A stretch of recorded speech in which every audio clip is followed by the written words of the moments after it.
अक्सर रात को ऐसा लगता है ना कि दिन तो खत्म हो गया, पर काम काम तो वहीं के वहीं है।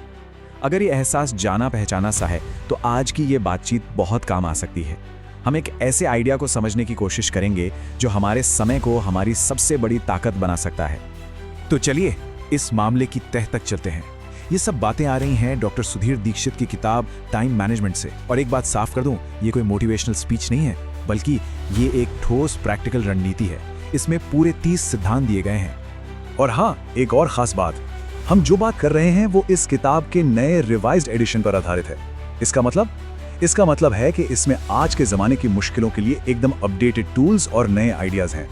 तो इस पूरी स्ट्रैटेजी का जो पहला कदम है वो है 3 बहुत ही बेसिक लेकिन जबरदस्त सवालों का सामना करना। यकीन मानिए, ये वो सवाल हैं जो टाइम को देखने का पूरा नजरिया ही बदल कर रख सकते हैं। तो पहला सवाल, आखिर ये समय इतना कम क्यों लगता है? हर वक्त बस भागम भाग, लेकिन समय है कि हाथ ही नहीं आता। ये शायद आज की सबसे बड़ी मुश्किलों में से एक है और लेखक इसका एक बहुत सीधा सा जवाब देते हैं। और जवाब ये है कि हम डिस्ट्रैक्शंस के जमाने में जी रहे हैं। सोशल मीडिया, अचानक से आ जाने वाली मीटिंग्स और वो मल्टीटास्किंग का झूठा दिलासा, ये सब मिलकर हमें बस बिजी रखते हैं, प्रोडक्टिव नहीं। दिशा कोई नहीं है, बस एक अंधी दौड़ चल रही है। अच्छा, इस दिशाहीन दौड़ से निकलकर अब आता है दूसरा सवाल, और ये सवाल थोड़ा चौंकाने वाला है। सवाल ये है कि हमारे पास असल में, सच में कितना वक्त होता है? ये एक तरह का रियलिटी चेक है जो थोड़ा हिलाकर रख देता है। चलिए एक बार दिन के 24 घंटों का हिसाब किताब करते हैं, ठीक है? तो करीब 8 घंटे तो गए नींद में। फिर आते हैं बाकी जरूरी काम, ट्रैवलिंग, खाना पीना और दूसरे छोटे मोटे काम।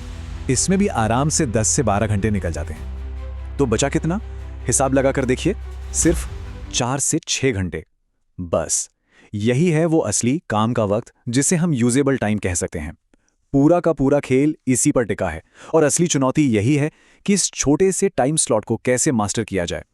और ये हमें लाता है हमारे तीसरे और आखिरी बुनियादी सवाल पर कि हमारा समय आखिर कितना कीमती है। अब बात घंटों की गिनती की नहीं हो रही है, अब बात हो रही है उसकी कीमत, उसकी वैल्यू की। हम सब ने सुना है टाइम इज मनी, यानी समय ही पैसा है। पर लेखक कहते हैं रुकिए, ये सोच थोड़ी अधूरी है। वो एक ज्यादा दमदार आइडिया सामने रखते हैं। समय पैसा नहीं है, समय तो वो रिसोर्स है, वो जरिया है जिससे पैसा बनाया जाता है। फर्क सुनने में छोटा लगता है लेकिन है बहुत बड़ा। और ये बात कितनी गहरी है ये डॉक्टर दीक्षित के इस एक वाक्य से पता चलता है। वो कहते हैं अगर कोई समय बर्बाद करता है तो वो अपनी जिंदगी को डिस्काउंट पर बेच रहा है। मतलब सीधी सी बात है कि हम अपनी जिंदगी की कीमत खुद ही कम कर रहे हैं। ये बात सच में सोचने पे मजबूर कर देती है ना? तो असल में यही है वो पॉइंट जहां से सोच में बदलाव शुरू होता है। इन 3 सवालों को समझना और इनके जवाब ढूंढना, यही इफेक्टिव टाइम मैनेजमेंट की असली शुरुआत है। ये सिर्फ सवाल नहीं है, ये वो नींव है जो समय के साथ हमारे पूरे रिश्ते को बदल सकती हैं। खैर, ये तो बस शुरुआत थी। अगली बार हम बात करेंगे किताब के पहले सिद्धांत की, यानी लक्ष्य कैसे सेट करें और अपने कीमती समय को उन लक्ष्यों से कैसे कनेक्ट करें। लेकिन जाने से पहले एक सवाल मैं भी छोड़ जाता हूं। अब जब यह पता चल गया है कि हमारे पास असल में काम का समय कितना कम है, तो सवाल ये उठता है कि इसकी हिफाजत कैसे की जाए। इस पर सोचिएगा जरूर। मिलते हैं अगली बार।